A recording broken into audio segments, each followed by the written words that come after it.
protestantes. L'attaque a eu lieu à Kasindi, ville frontière avec l'Ouganda, au nord Kivu. Les autorités accusent les rebelles du groupe ADF qui sont affiliés à Daesh. Les précisions de Guillaume Villadier. La bombe a explosé en pleine messe, en plein baptême. Sur ces images filmées par des témoins, les corps sans vie des fidèles et les blessés, évacués avec les moyens du bord. Certains rescapés disent avoir été projetés sur plusieurs mètres par le souffle de l'explosion.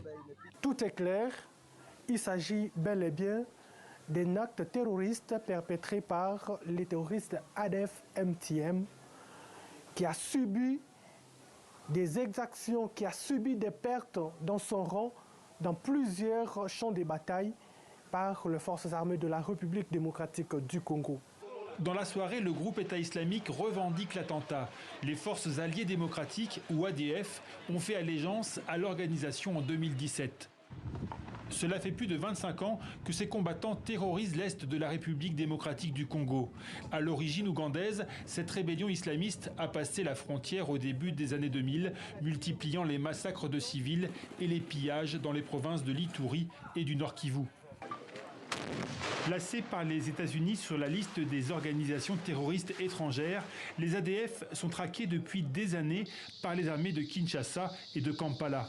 Mais ces derniers mois, les attaques ont redoublé et l'état de siège décrété en 2021 dans l'est de la RDC n'a rien changé. En avril dernier, une femme s'est fait exploser dans un bar de Goma, la capitale régionale, tuant 6 personnes. La semaine dernière, parmi la soixantaine de civils tués en Ituri, 8 assassinats au moins sont attribués aux ADF. Au lendemain de l'attaque ce lundi, le gouverneur militaire du Nord Kivu est venu à Kasindi rendre hommage aux victimes. Aux rescapés, il a promis de traquer les ennemis de la République.